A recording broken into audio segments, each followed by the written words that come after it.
cette année 2016 un peu brutale sur plein d'aspects, il est temps de faire un bilan de vos séries préférées de l'année. Ou des miennes plutôt. Surtout des miennes. In this world, we're all so caught up in our own heads. It's easy to lose sight of what's real.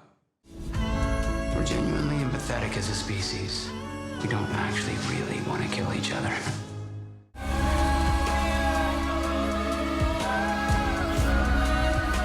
This means fun. Or it should.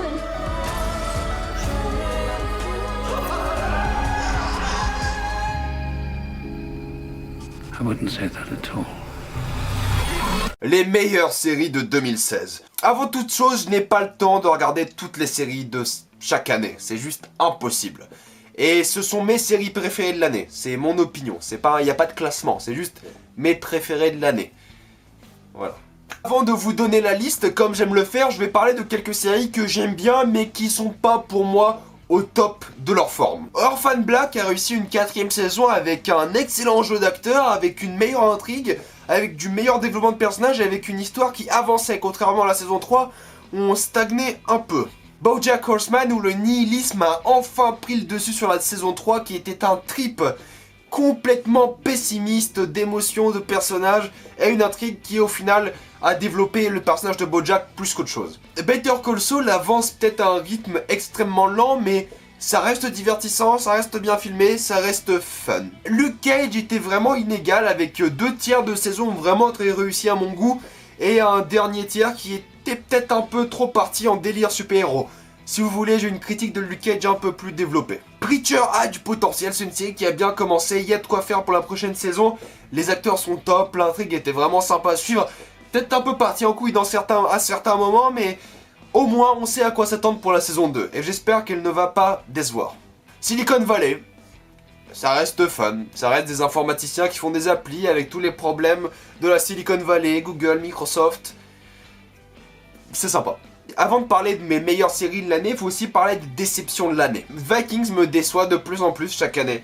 La saison 3 avait vraiment mis son temps à arriver, avait hypé des événements qui n'étaient pas spectaculaires, et la 4 a fait la même chose. La 4 a hypé une énorme bataille à Paris, une énorme croisade des Vikings, un énorme raid, j'ai envie de dire, parce que croisade c'est pas le bon mot, et au final on était juste déçus.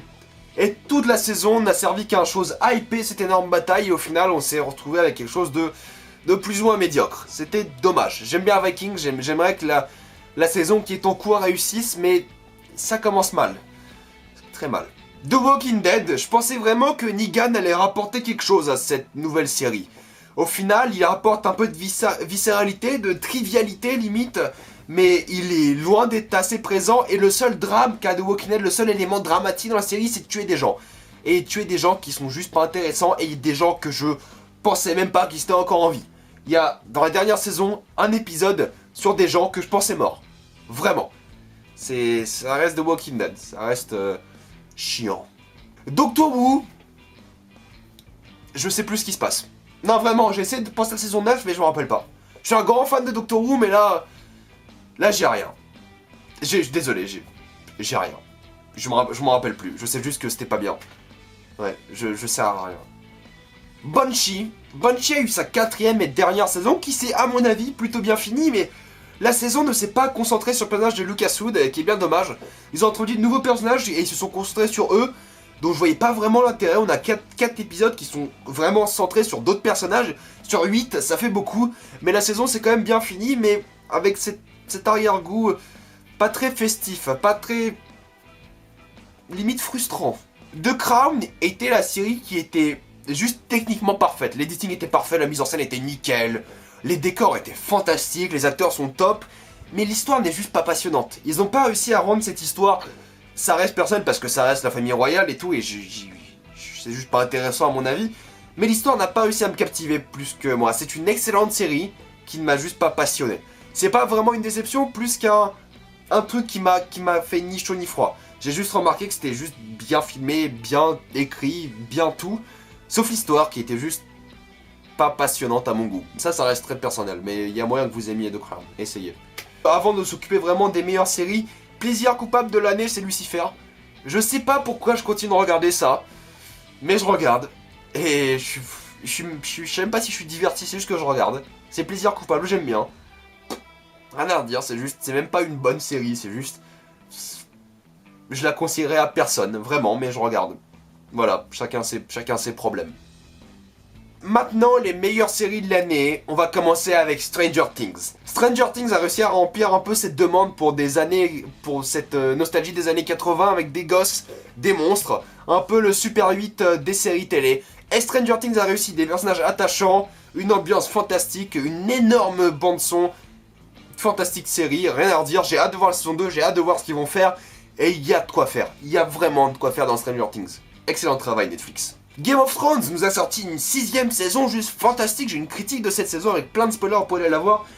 Grosso modo, une saison juste fantastique, vraiment. Les seuls passages un peu chiants étaient avec les enfants d'Oberyn et à King's Landing, mais sinon, gros développement de personnages, grosse évolution de l'intrigue, et ça va venir, la guerre arrive, et Game of Thrones saison 6 était phénoménal.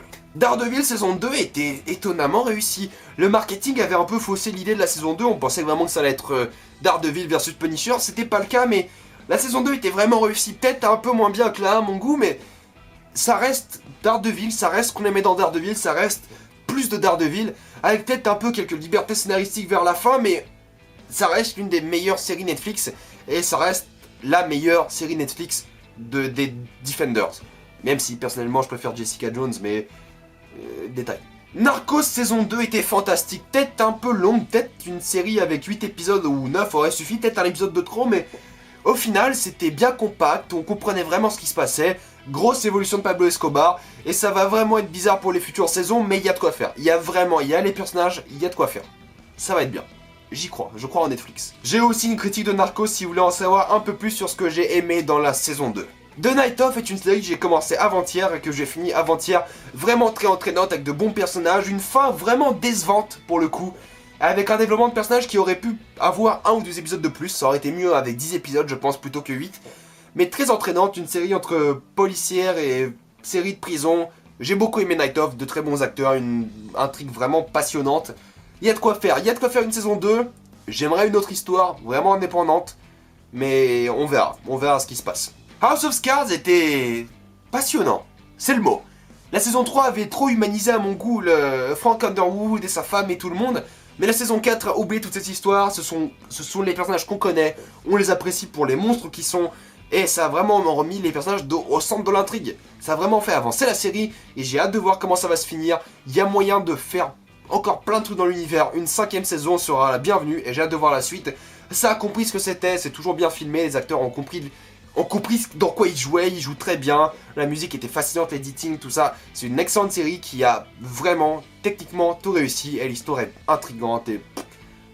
fantastique série, fantastique saison, ce c'est fantastique. Orange is the New Black avait vraiment déçu avec sa saison 2, s'est rattrapé avec la 3 et encore plus avec la 4. Certes, la fin était vraiment pas bien, genre pas bien, mais ça a compris que Orange, c'est pas une histoire d'intrigue, c'est pas l'histoire qui nous intéresse, c'est vraiment les personnages.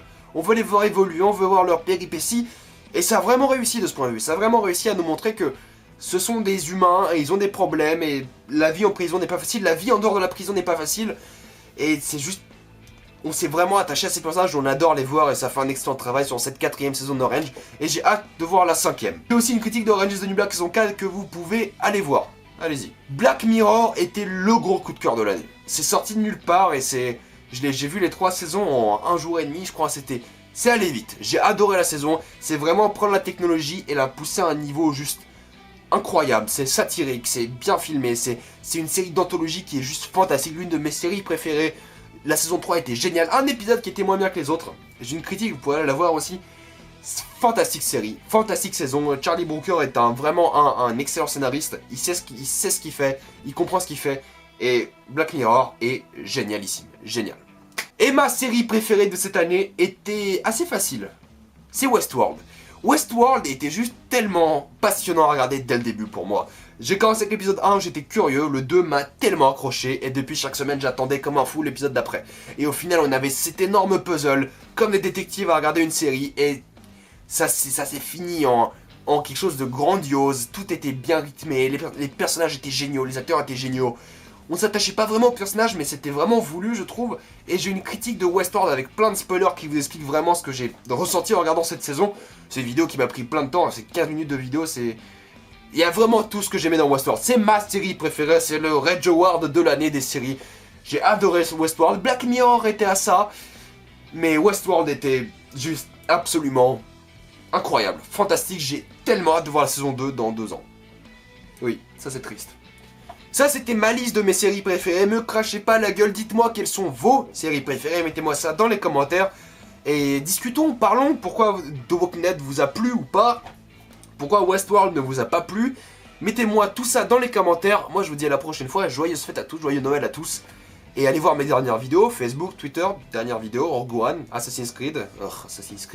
Moi je vous dis à la prochaine fois et joyeuses fêtes encore à tous et bonne année 2016. Peut-être, on se revoit d'ici là. Allez, salut à tous.